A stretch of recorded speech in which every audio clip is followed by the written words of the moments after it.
So, deal structure. Gary Vee, I got a chance to interview in New York for the Business Lunch podcast, which you should all subscribe to because it's amazing, for my podcast. And it was really cool because he said, when I said, tell me one of the most important things that you wish you had known in business. And he said, the one thing I know now that I wish I'd known when I got started is the SPV. That's Special Purpose Vehicle. It would have saved me tens of millions of dollars. Tens of millions of dollars. The magic of the SPV, it's a special purpose vehicle, and it's any limited liability entity that you use for a deal. So it's a fancy name that attorneys can say, it's a special purpose vehicle. Please pay me $10,000 to form it, or you can go to Biz Filings and do it for, $15. It's just a limited liability entity. That could be a corporation or an LLC or an LLP or something like that. The reason you want to use it is that it isolates liability from any of the deals that you're doing. So when we're doing these deals without having to come out of pocket, we might, I'll tell you later, we might do due diligence after we do the deal. We might do due diligence after we do the deal, but we might not care that we're doing the due diligence after the deal because we wanted to get the deal done quickly and we were able to move faster than the other people that maybe were competing for the deal. And it's isolated in SPV and we didn't come out of pocket with any of our own money. If we can do a deal like that, then maybe we can do the DD, the DD after, right? So when to form it immediately today, if you don't have one, you should always have an extra company or 2 or 3 lying around to do deals with. Because you might have to move really fast, and sometimes even the express formation stuff takes longer than you want it to. And also, if you're doing funding with your SPV going on the hook, a yesterday formed SPV doesn't look really good, right? So I want you, and basically my SPV will carry back, 70%. We'll be responsible for 70% of that. You carry 70% back. My SPV will owe you. I won't owe you personally. Okay, let me do my due diligence. And then the accountant or attorney that's looking at your SPV is like, dude, they just formed that like yesterday? That doesn't look as good. So just having a little bit of seasoning on it can be a good thing too. How much does it cost? Use LegalZoom or any other cheap formation. You do not have to get an expensive attorney to do it, but I don't give legal advice. I'm not even here. And so, so you should use an attorney all the time. I do not. Do you put one deal per LLC? Yes, one deal per LLC. Now, one deal group per LLC. So if we're starting like a roll-up or something, it's one SPV. Yeah. The first deal goes in there, and then the tuck-ins still go into that SPV. Okay, what to buy? Assets versus equity. Why would we want to buy assets, not equity? Liability, right? Because anything that you buy, I'm just going to go to this. Where's my statement that I care about? Okay, yeah.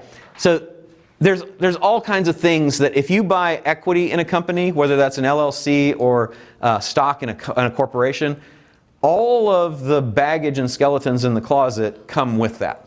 When you buy assets, that generally does not happen. There are rare circumstances where assets will carry liabilities, but usually not.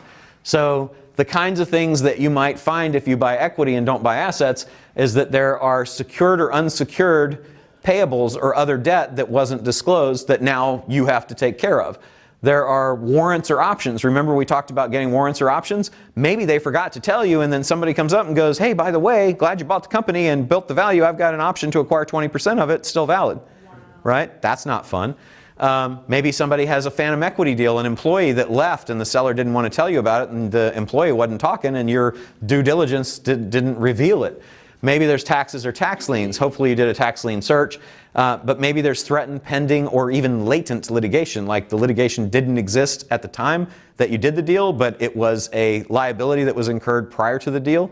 Now you can contract and say that's the seller's responsibility, but what if the seller blew all the money or doesn't have anything to pay the full amount of the liability?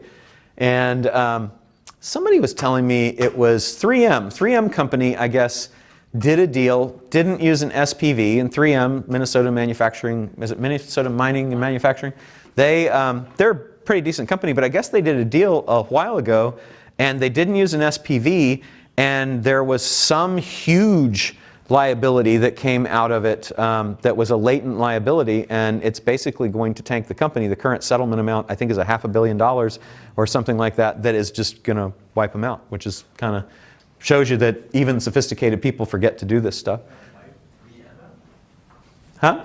That's a big problem. It is. Employee or labor organizations liability as well, especially in the Me Too era. You'll have somebody who has a claim, and the company that you buy, they don't think is doing that well now, and then you buy the company in your company, and you have lots of assets, and then that person decides that they were offended and they need to have redress. Okay? Everything that happened in the company before you arrived and everything that happens when the company afterwards comes with equity.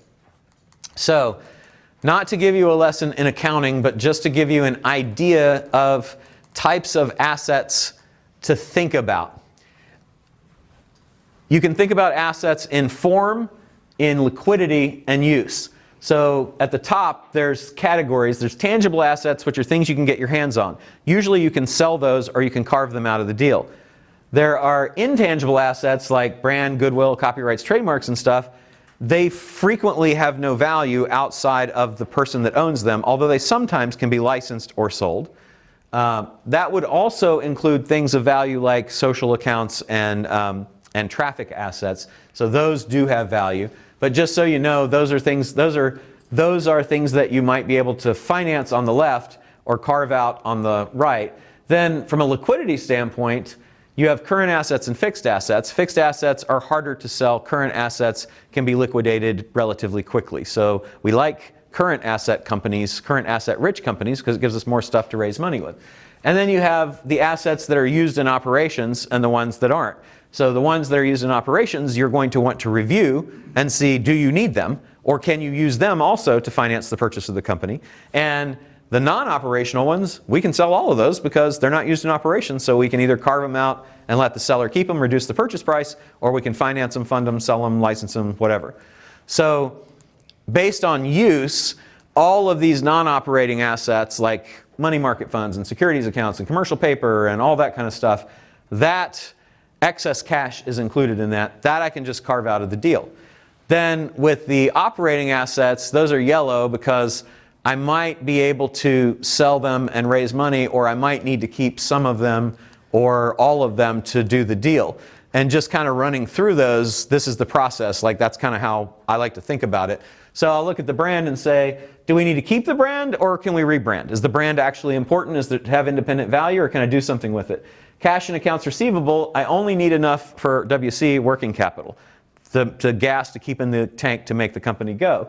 Any excess I can spend, take myself, or give to the seller to reduce the purchase price. Are we using the building or not? If we're using it and we need it and it owns a building, we can sell the building and to the seller and lease it back. If it's owned by the business, we can just carve the building out and then lease it back for however long we need it. Raw materials, there's frequently an excess of those of work in process and inventory. Those are all related. You buy raw materials to start doing work to turn it into inventory, and then you have inventory. So 3 separate accounts on the balance sheet. Do you need to keep it or can you go JIT? JIT means just in time. Just in time is what you want because it lets you be lean and not have to have more of these things than you need. And you can sell the excess or finance it or just sell down the excess inventory. And then supplies, keep what you need, sell the excess. Furniture, fixture, and equipment, people also tend to accumulate too much of that and sell and lease it. They also accumulate too many employees, most people. Right? So you want to look at, when you're doing your management interviews, you really want to know, do you need all those employees? They just tend to kind of creep in a lot of companies. It's funny to watch. We have a lot of law people in here. I have seen so many law firms that have so many more paralegals and legal secretaries and everything else that they need to do the stuff that they're doing. It just kind of happens. Like there'll be a big case and they'll bring in a bunch of people and then they'll forget to let them go. It's amazing. Yes, sir. So Roland, when you're looking at a deal, like this one example, the purchase price, let's say, is $1 million. You think it's a good price, and you do the deal, and then you're looking at these things that you have bought that will finance the deal. I look at these things in advance. I want to know in advance what these are when I'm doing my analysis, because this is going to form the deal stack that we go to next. when you're saying what is the journey, I think the journey is we're not to closing till we get here. So that's not on here because this is the entire process that leads us to closing. So once I've identified the people, then I start thinking about what's my strategy. The analysis point, I've got some initial information. It's not due diligence because I haven't confirmed it, but I've got that basic information here, and then that allows me to say, how can I structure? How can I take these assets and these resources that I've found in my analysis and build a structure that might appeal? What do I have to work with first? Now, once I've identified what I have to work with, then I can go to the deal stack and say, what can I do to get the seller what the seller wants?